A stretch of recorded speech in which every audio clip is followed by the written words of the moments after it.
Salut, salut, c'est l'Inquisiteur. On se retrouve aujourd'hui pour une critique d'un comics, c'est d'une nouvelle graphique, sur Magnus Calgar, fait par Marvel. Alors, Marvel fait pas que du Marvel, et édité chez nous en France par Panini Comics. Alors, je les ai contactés parce que on ne peut plus le trouver en version neuve. J'ai du coup contacté Panini pour savoir pourquoi et surtout savoir s'il y aurait un jour d'autres tomes, parce qu'il y a un autre tome qui est sur l'histoire des batailles et c'est tout. Moi, je pensais qu'on irait sur une collection entière et c'est pas le cas, donc je leur envoie un mail. Donc, si là, j'ai pas encore eu de réponse, hein, j'ai envoyé ça il y a un peu de semaines, mais si un petit peu moins, si j'ai une réponse d'ici que la vidéo sorte, je la mettrai ou ce sera sur la prochaine vidéo qui sera sûrement sur l'histoire des batailles.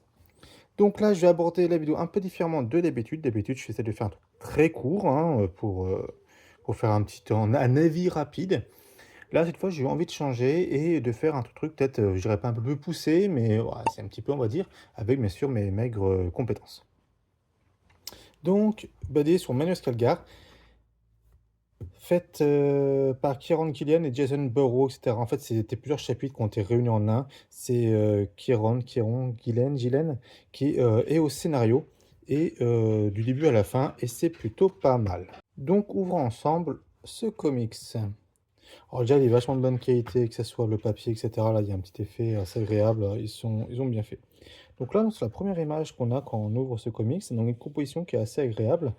On voit la Marneus bien au centre qui a une couleur un peu différente des autres. Ça me permet de le remettre en avant. Donc au niveau de la composition, c'est bien fait, il est bien centré, etc. Ces couleurs se rapprochent d'ailleurs de ceux des tanks, hein, mais voilà, par rapport aux autres Primaris, il est bien. Bien centré, etc. On voit bien que Marneus va être l'élément central de cette BD. On va avoir aussi quelques petits trucs sympathiques au fur et à mesure pour remettre le lore. Ça, c'est très très joli. Pour remettre le lore en avant pour ceux qui ne le connaissent pas. On va voir pas mal d'approches comme ça, en fait, un peu didactiques pour nous dire en fait comment les choses se passent. Là, on voit bien, etc. On voit que c'est Marneus, par exemple, là, on nous dit bien que la bolt est éjectée, puis elle s'autopropulse elle-même, etc., etc., pour tuer un hérétique, tu vois. L'esprit de la machine attend de s'enfoncer, il explose, un hérétique meurt. En fait, c'est Marneus qui va compter, ça va être lui qui va être le narrateur principal, ce qui est assez intéressant. Donc on a vraiment le maître de chapitre, et on recommence, qui, heu, qui dirige en fait le livre et du coup on va voir sa façon de voir les choses, sa façon de penser. Là on va pas dans ses pensées les plus intimes, on va voir le fonctionnement de Marnelius Calgar, comment il perçoit les choses et dès le début, voilà, on a une, jolie vue là, c'est pas de la contre-plongée donc c'est contre-plongée qui est assez intéressante sur les choses. Il nous parle que les choses devraient être construites un peu plus rapidement. Et là, du coup, on va voir l'adepte Quintus, qui est donc un adepte de l'Adeptus Mechanicus. On le voit à sa robe, donc on voit bien la différence de taille et compagnie. Et puis il y a une façon de parler ouais, un peu différente, vous voyez, on n'a pas sur la même police d'écriture, avec des petits trucs, clics, etc. Parfois il y a marqué téléchargement des données, etc.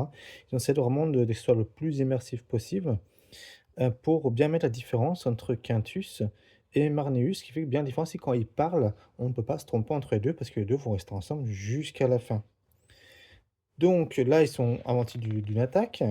Donc Quintus a été choisi, hein, pour faire des trucs et justement ça comment dire? Pour, améliorer en fait, la défense, et l'approvisionnement en fait de l'armée et ça le perturbe d'ailleurs qui a été choisi lui personnellement. Et donc là, bah, ils sont attaqués, ils pensent que ça va être reporté. Et là, Marnus lui dit: «Non, non, non, tu viens avec moi, je peux à la fois me battre, à la fois élaborer des stratégies et à la fois tenir un rapport et donner des ordres pour tout tenir». Ça montre bien le statut hors norme de Marneus, qui est le maître de chapitre, qu'il peut faire 36 choses à la fois sans problème. Montre bien qu'il est l'esprit supérieur, bien le maître de chapitre. Donc là, une petite carte vraiment sympa. D'ailleurs, donc là, on est ici. D'ailleurs, tiens, je me demande si on voit là, on voit ici, tu la colère de l'empereur, c'est ça qui avait mis fin à la guerre de l'apostasie, je sais pas si ça se voit bien. Là, on voit, Golgotha, là, la Fenris et là, Armageddon. Je sais pas pourquoi j'arrive pas à améliorer le focus. Donc du coup, on comprend pourquoi là, les situations vont très vite sur Armageddon à chaque fois, parce qu'ils sont, entre guillemets «juste à côté». Ah oui, aussi, c'est un style comics au niveau. Moi, j'ai bien aimé, contrairement à d'autres comics que j'aime pas trop. Certains, je sais, qui ont pas trop aimé le style graphique. Moi, j'ai aimé. Alors, c'est vrai que si on est moi, par exemple, je suis plutôt manga et BD franco-belge. Je suis beaucoup moins comics. Donc, je peux comprendre qu'on rebute, hein, sur ce style, hein, même le style de format, hein, c'est un format, je dirais A5, on va dire, en gros. Mais moi, je trouve que ça passe très bien. Vraiment, aucun problème là-dessus. Donc là encore, Marnus qui est au centre, plus imposant, c'est lui qui montre encore qui mène l'assaut, c'est lui qui dirige.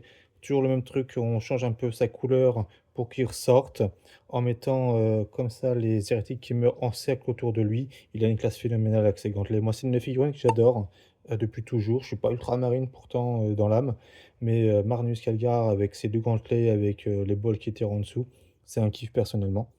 Donc voilà, dans le terme de composition, on montre bien encore Marneus. On voit un chapelain ici.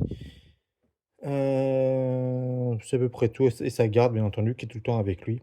Voilà, on voit que c'est lui qui dirige, c'est lui le mec important. Et là, pareil, qui surplombe la montagne de cadavres, etc. Et la petite phrase qui finit le truc: «Cet endroit n'a jamais été mon foyer», parce que là, ils sont proches de la maison des Calgar, donc dans le monde là, donc sa maison, son foyer à lui. Alors, il va y avoir des spoilers. Si vous n'en voulez pas, je vous conseille d'arrêter ici. Essayez de vous trouver un moyen de la lire et revenir après. Mais là, il va y avoir des spoilers, ça vous dérange pas, on continue des spoilers si, vous connaissez rien de Marneus, sur son enfance, et cetera. C'est d'ailleurs le but de ce comics, c'est de dévoiler l'enfance de Marneus. À l'enfance. Jusqu'à qu'il devienne en fait, Space Marine. Donc là, elle lui dit: «Quintus, tu es de retour vous êtes de retour chez vous, nin Il fait: «Non, ce n'est pas mon foyer, seulement ma planète d'origine». Alors il va expliquer un peu plus tard pourquoi, et il considère en fait que, son foyer, c'est toutes les planètes de l'Imperium, sa façon de voir les choses. Donc des siècles dans le passé, Marneus, donc là on va voir le serviteur en fait de Marneus Calgar, qui est lui. Donc, avec, ses compères, de la noblesse, hein, Marneus Calgar donc en fait est issu de la noblesse. Et il a suivi un entraînement très dur parce que la grande fierté pour les Calgars, ce serait que l'un des leurs devienne Space Marine. Donc là, on voit il a, 2 personnes avec lui qui se bat, et Marneus, leur Clément supérieur, et il cite très souvent les Écritures, et cetera. En fait, il y a une certaine de noblesse d'âme, c'est clairement un chevalier, c'est un paladin dans l'âme, en fait. C'est dû à son éducation, c'est quelqu'un d'érudit, qui a soif de savoir, et il est toujours suivi, en fait, d'ailleurs, il se moque de lui, à chaque fois, il gagne, mais il fait, «Marnus, c'est encore les Écritures». «Non, Cato, ne lance pas dans la il va encore le sortir. Tout le monde peut citer les Écritures, l'important, c'est de leur donner corps». Voilà. Donc, d'ailleurs, j'en ai un peu assez de cette façon de se comporter un peu supérieure, heu et il va avoir, en fait, du coup, un instructeur. Donc là, il a son îlote, donc c'est son serviteur, et en fait, il va dire: «Oui, j'aurai un instructeur pour une espèce marine et je vais vous en faire profiter tous les 2». Donc c'est aussi des jeunes de la noblesse, de la planète, et également son serviteur. Parce que justement, on ne doit pas t'acheter par les privilèges, et cetera, et cetera. Donc on montre bien sa noblesse d'âme, contrairement aux 2 autres qui, en fait, lui dit: «Ouais, de toute manière, n'importe qui pour être, un space marine avec les moyens que tes parents dépensent». Et quand il leur dit: «Ouais, mais je vous en fais profiter aussi», voilà, en fait, il leur montre qu'il le met au même niveau qu'eux, et ils sont toujours en train, de pas être contents vis-à-vis de lui, en se pensant qu'il est le favori. Bah, c'est normal, c'est un peu le fils de la famille dirigeante. Donc là, leur formateur pour devenir Space Marine, donc Crixus, qui montre ses talents. On voit aussi qu'il est un peu plus puissant, donc là, on voit les petits détails, hein, là, c'est bourré, hein, de petits détails à chaque fois, on peut regarder, tu vois? Là, on voit l'empereur, et son truc à lui, c'est que il a échoué pour être, Space Marine, il est devenu néophyte. Voilà, chronologie de l'initiation de la Space Marine. Aspirant, c'est ce que là, eux vont être. Néophyte, et quand on échoue généralement, en fait, si on réussit, on devient un scout, et si on échoue, on est soit en mode décérébré, ou quelques-uns sont renvoyés comme Crixus. Et c'est ce qu'il a appris du coup pour l'air marine de l'espèce marine, contrairement à lui. Donc il envoie souvent des aspirants, là-bas, et vu que la planète où ils sont est trop clémente, souvent du coup, ils se font avoir sur Tuluum Minor, une sorte de lune, où, les épreuves vont se dérouler. Donc ils les entraînent directement là-bas. Donc premières épreuves, survivre sans se faire tuer, et cetera. On revient dans le présent et là, du coup, on voit comment il réfléchit. En fait, il veut pas juste buter les gens, il faut aussi qu'il sache comment ça fonctionne. Donc on voit son esprit, de déduction, son esprit tactique à chaque fois, contrairement à, en fait, le Quintus, c'est un peu lui qui, pose des questions qu'on voudrait poser et du coup, Marnius, il répond, ce qui nous permet d'en savoir un peu plus. Il est un peu notre porte d'entrée, en fait, dans l'univers Quintus. Là, un petit truc, bon, je vous spoil pas mal, mais quand même pas tout. Et là, bim, on a des mecs qui font très Black Legion. Moi, quand je les ai vus, c'est à ça que j'ai pensé. Je les trouve plutôt bien. Ils font vraiment très très Black Legion, même si on va se rendre compte après que c'est pas que ça. On voit qu'il y a beaucoup de rouge, hein, on est plutôt dans les cultistes de cornes. Donc, il est vivant, l'hérétique est vivant, les... Vous vous trompez, bah oui, il l'a buté, il est mort. Donc il y a pas mal de petit humour de Marneus. Je le voyais pas avec autant de... Comment dire, il pourrait être dans les experts, lui, il a des petites punchlines humoristiques régulièrement. C'est un peu sa façon de faire. On apprend un petit peu plus, là, c'est le méchant, les méchants, d'accord? Et ils sont là pour faire quelque chose qui a un rapport justement au passé de Marneus Calgar. Là, il nous résume la Longue Guerre, ce que c'est, donc la Longue Guerre des légions hérétiques, renégates, les croisés, etc. C'est pour ça que c'est bien fait, c'est très très court, mais ça permet de se resituer, soit parce qu'on suit le lore de loin, ou soit parce qu'on le connaît pas. Donc, tac, on a encore pas mal. Là, c'est Manus Calgar sur son trône, hein, j'ai l'impression d'ailleurs. Donc, dans la maison des Calgar, il revient sur le passé. Donc, ils arrivent à atteindre truc, il y en a un qui s'est fait blesser, mais en fait, il rejette la faute sur Marneus comme il fait en fait la plupart tout le temps, mais en fait, s'il est vivant, c'est grâce à Marneus. Il les entraîne, on voit comment ils entraînent à tuer des loups, des machins, etc. Et puis on voit qu'il y a d'autres aspirants qui arrivent au fur et à mesure. Donc là, on voit Marneus et son hoplite, là, Tacitane. Et les autres qui se rejoignent, et on voit que ça y en a certains qui disparaissent, donc ils se font tuer. Et puis au fur et à mesure, en fait, eux, ils se mettent ensemble, et eux deviennent en fait un petit peu mis à part. Et ce qui se passe avec le temps, c'est que ces deux-là deviennent comment dire, se sont à la traîne, les autres deviennent de plus en plus forts alors qu'ils subissent le même entraînement, ils ne comprennent pas pourquoi. Mais Marnus ne perd pas en fait ses idéaux moraux et les transmet en fait à Tacitane, qui dans l'optique de vous êtes un chef né Marnus, je peux me décevoir, mais je ne peux pas vous décevoir vous. Et en fait, il acquiert les valeurs de Marneus par en fait leur lien, qui est un lien assez proche. Il y a un en fait, ils sont pas que serviteurs, on peut dire clairement qu'ils sont amis et amis proches. C'est pour être frangin, ça se révèle vite pareil. Là, on voit toujours Magnus Calgar, le plus grand, le plus fort, bien au centre de l'image, avec même dans la lumière, c'est lui qui est éclairé principalement. C'est plutôt joli. Et là, en fait, il se rend compte, Marneus, que ses potes, ils changent, ils sont vraiment violents, en fait. Très, très violents. Et on comprend pourquoi. Il y avait des tunnels qu'il n'avait pas le droit d'aller. Et un jour, il décide d'y aller. Il y a des pièges et justement, c'est ce qu'il dit après, il y avait des pièges, on a dû se dire que, bah, c'est bizarre qu'il y ait des pièges, en fait, parce qu'il tombe, en fait, sur un hôtel de cornes. Donc un vieux vaisseau qui a dû scratcher, donc un vaisseau, en fait, on apprendra plus tard, un vaisseau des Worldbearers qui s'est scratché ici et il y a un hôtel de cornes en plein milieu et en réalité, bah, leur instructeur, il est tellement vénère de s'être fait rejeter qu'en fait, il s'est voué à cornes, une petite voix rentrée dans sa tête et il forme en réalité des adeptes de cornes et là, ce qu'il veut, en gros, c'est, ouvrir le portail. Donc, il y a de la baston, il sort de doigts de pouvoir s'échapper, mais Crixus est beaucoup trop fort pour eux, en fait, hein. Il est, à moitié surhomme, donc bah, il tue, en fait, Marneus Calcar et Marneus Calcar, donc là, il saute dans le bassin, vous voyez, ils sont là, ils sautent. Marneus Calcar est mort. Voilà. Alors là, c'était le gros spoil. Si vous ne connaissiez pas son histoire, Magnus Kelgar est mort.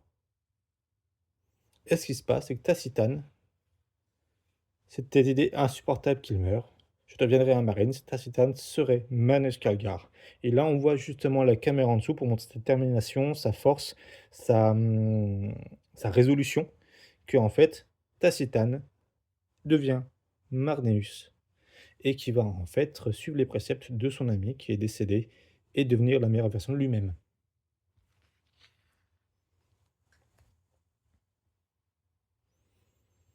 Et là, on revoit pareil, la même image pour montrer sa force d'esprit. En fait, là, c'est sa force de sa volonté qu'on a un découpage qui est ainsi. D'ailleurs, très joli encore. Donc, Magnus Calgar, mort à 12 ans au service de l'empereur. Ça n'a pas été caché au Calgar, hein, les Calgars savent qu'il est mort. Ce n'est pas un souci avec la statue en or de leur fils. Donc, ce n'est pas, il n'y a pas de cachotterie en fait dans l'histoire. Donc, tout pareil, toujours Marneus, qu'on le détache bien, etc. des autres. Parce qu'Imprimerie, c'est un peu dans lui, doit encore plus. Il est bien centré aussi, même par rapport à la flèche. Hein, vous voyez. Donc, le domaine des Calgars. Du sang pour du sang. Donc, on est bien, c'est un culte de cornes. Et en fait, ils y vont du coup pour attaquer. Marnus toujours dans l'action, tout en dirigeant, etc.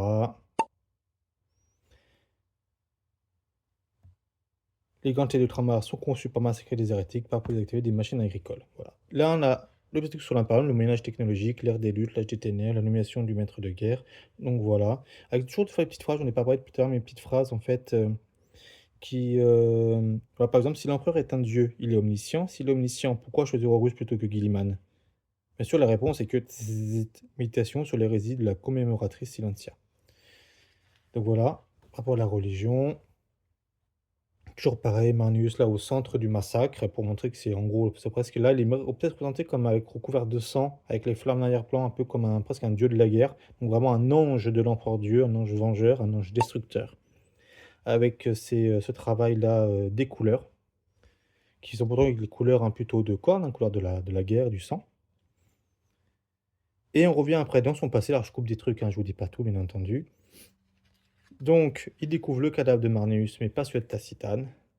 Et là, on voit Tacitane justement qui applique, malgré qu'il soit plus faible physiquement, qui applique tout ce qu'il a appris et les leçons de Marneus, qui du coup qui va vaincre les autres.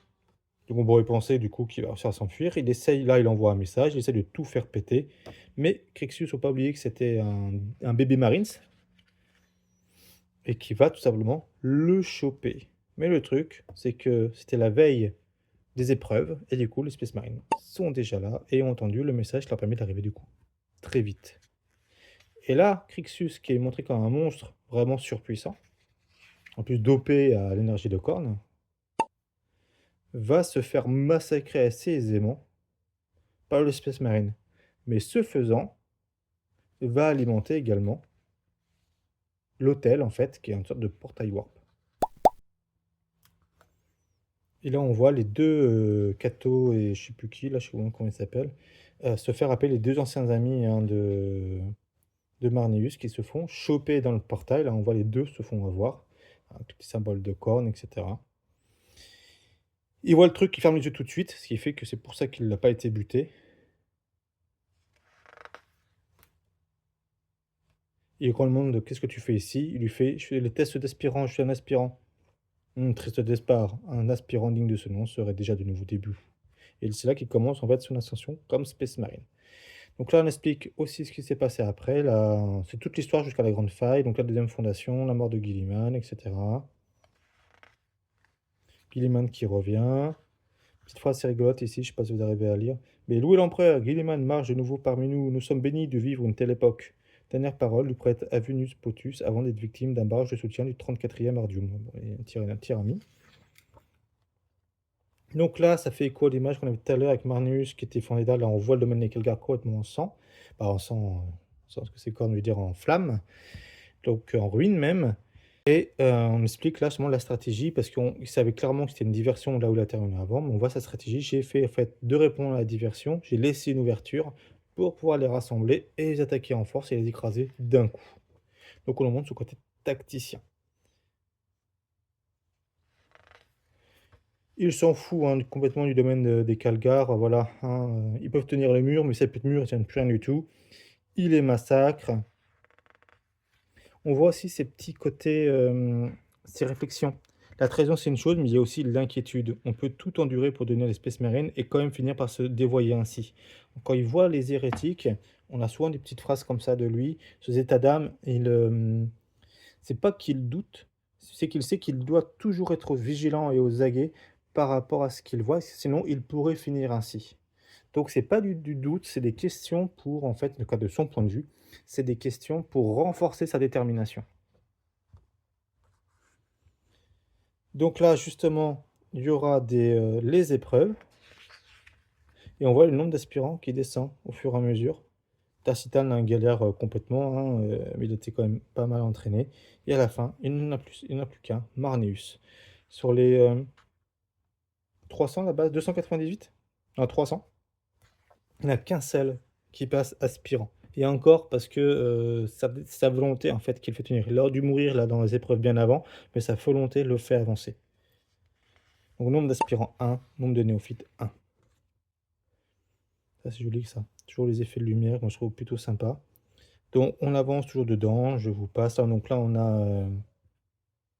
merde, j'ai perdu leur nom, un oblitérator. Donc qu'il le vainc, il lui arrache à son cœur, il le fait tomber, nanana. Montre bien vraiment la grande puissance de Marneus. Là on nous explique les implantations et en même temps que sa petite vie. Donc là en fait c'était les organes qui sont implémentés avant de devenir un Marines et ce qu'il fait pendant ce temps-là, l'endoctrinement, etc., les différents changements. Et toujours pareil que, en fait, on parle de l'orgueil. Souvent, c'est ce qui évite qui va tomber, qui tombe sur du chaos. Alors moi, en fait, il parle de son propre orgueil. D'un simple regard, n'importe qui pouvait dire que j'étais un Space Marine, j'avais passé tous les tests, mais je me trompais. Donc lui, il parle vraiment dans sa construction, psychologique du doute révélateur et du coup du doute constructeur. C'est-à-dire qu'en gros, je doute pas, dire oh, je doute de ma puissance, je doute de ma faiblesse. Non, je sais ce que je vaux. Donc, en fait, c'est je doute, mais je m'évalue. Et ça me permet de me remettre en question et de ne pas avoir de faille par rapport au chaos et autres. La statue de reboot. Et là, un truc assez intéressant qui est en fait, il y a un tout petit endroit. Donc là, on a une inquisitrice et qui est venue le voir et qui le met en fait une sorte de dernier test. En fait, lui, il pensait de sa vie qui était qu'un test permanent. C'était pas tout à fait ça. En fait, il aurait dû te passer Space Marine bien plus tôt. Et là, en fait, elle lui parle et il dit: «Mais je sais que t'es pas Marneus». Et donc du coup, il lui révèle tout sans ciller et au lieu de l'exécuter, elle le laisse tranquille. Il raconte toute l'histoire, l'hôtel, tout, qu'il est tacitane et cetera et ce qui fait qu'il vient: «Ouais, félicitations frère Marneus, bienvenue chez Ultramarine. Votre ami Marneus serait fier». Donc il y a rien en fait là de caché. Ça y est, à partir de là, tout le monde sait que Marneus Calgar s'appelle Tacitane, mais son nom, parce qu'en fait, quand on devient frère, on a le droit de choisir son nom. Donc il choisit le nom de Marneus. Et donc c'est ça que tout le monde est au courant que Marneus Calgar est bien mort. Mais que lui, c'est Marneus Calgar aussi, parce que c'est son nom de frère. On revient dans le présent. Et là, en fait, ils se disent, tiens, c'est bizarre, je reçois pas du truc des autres technoprêtres qui sont là-bas, nanana. Et là, on lui dit, en gros, bah, montrez-moi les coordonnées. Et grâce aux coordonnées, il se doute, quand il voit que ces coordonnées de là où il a eu ses problèmes étangènes, il doute qu'il y ait un pépin et que du coup, il faut qu'ils changent de trajectoire, mais ils se feront abattre. Ils sont tous morts sauf Quintus et Marneus. Et là, il voit les Auconas de la compagnie. Et c'était ces deux potes, en fait, qu'on a vu aspirer en même temps, qui en fait étaient fusionnés par le bras pour faire une sorte de créature à moitié démoniaque, une sorte de champion, en fait. Euh, il est revenu avec, en fait, la 13e croisade pour venir choper le portail de Corne. Ils ne sont pas arrivés par le portail, ils viennent le chercher, en fait, ce portail. Toujours Marneus qui a l'air confiant. Et c'est là qu'on voit un truc, donc il se fait taunt, hein, clairement, il est provoqué, etc. Mais cette provocation même, il taunt en retour. Il y a un seigneur des crânes, on nous explique ce que c'est, donc là, hein, regarde, liste des individus dont on sait qu'ils ont triomphé d'un seigneur des crânes en combat singulier. Fin de la liste. Bon, bah, en gros, il n'y a personne, donc Marneus sait très bien qu'il ne fera pas le poids, donc là on s'attendrait, mais non. Marneus ne fuit pas, il applique un repli stratégique. Il aborde une stratégie en 2 temps, parce qu'il connaît un peu les lieux, pour justement percer, parce que là, en fait, il y a un brouillage, pour percer le brouillage, en fait, et appeler les frères à la rescousse. Très joli, là, on voit encore l'ancienne cité, bah, plutôt l'ancienne cité, l'ancien vaisseau, parce que là, on dit dans un vaisseau. Donc, il va activer, du coup, l'esprit de la machine. et il doit le faire seul, hein, il lui parle aussi de la première fois mais bon. Du coup, il tombe là, il se rend compte qu'en fait, il est tombé dans une diversion, mais voilà, il fait: «Oui, je sais que c'est une diversion, mais je ne peux rien y changer». Donc il sait qu'il doit faire vite, pour aller sauver, Quintus et puis, du coup, il sait qu'il va se faire, forcément, entuber quelque part et là, on voit le champion du chaos qui est ici, ce qui se prépare mentalement, ce qui lui permet de le contrer.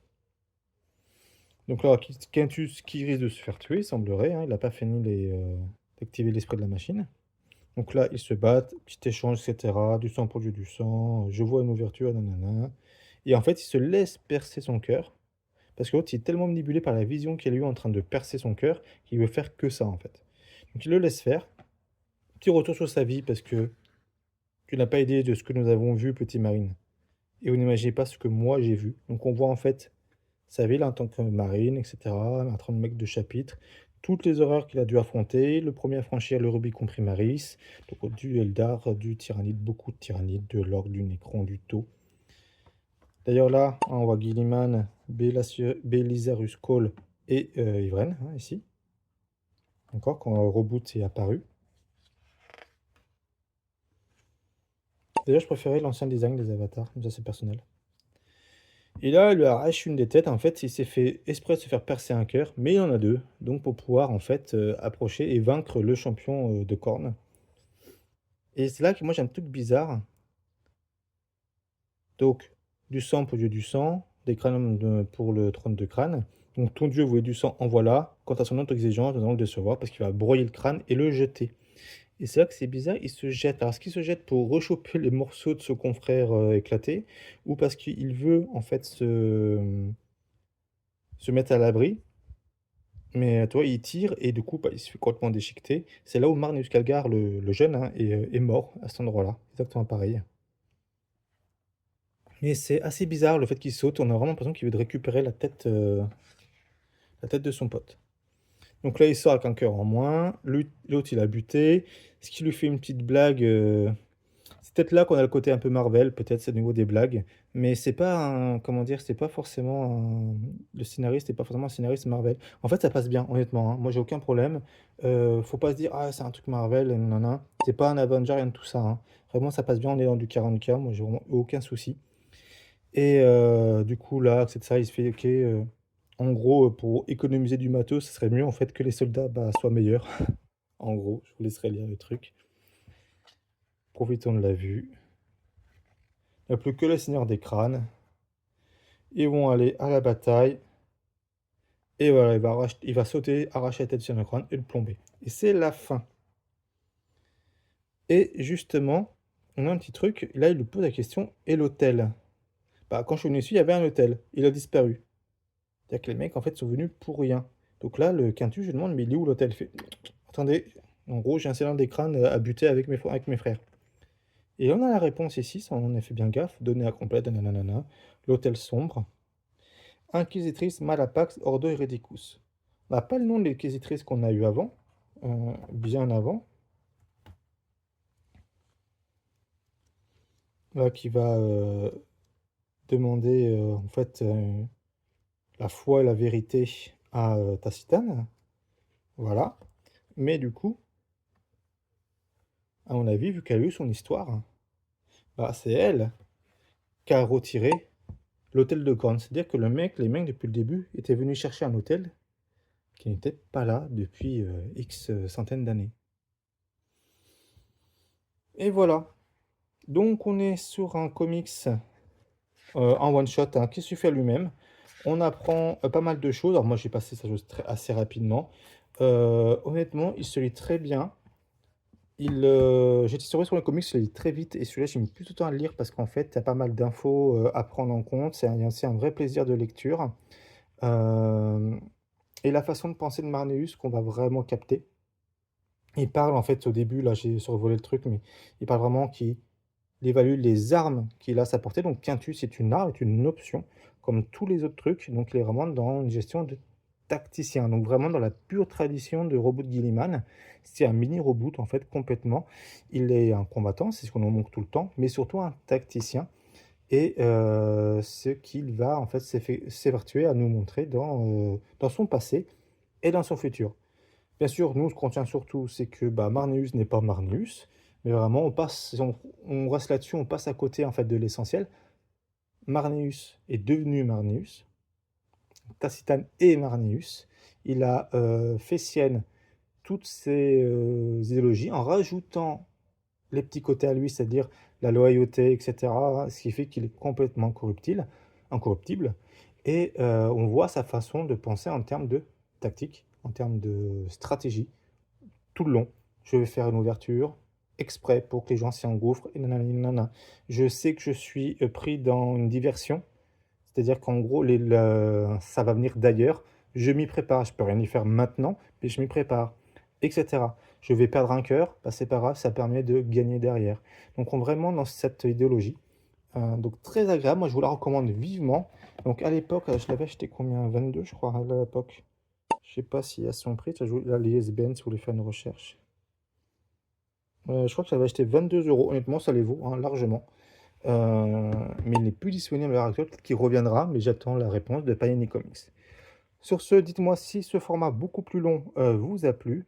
Et sinon, bah, soyez purifiés. Et à très bientôt.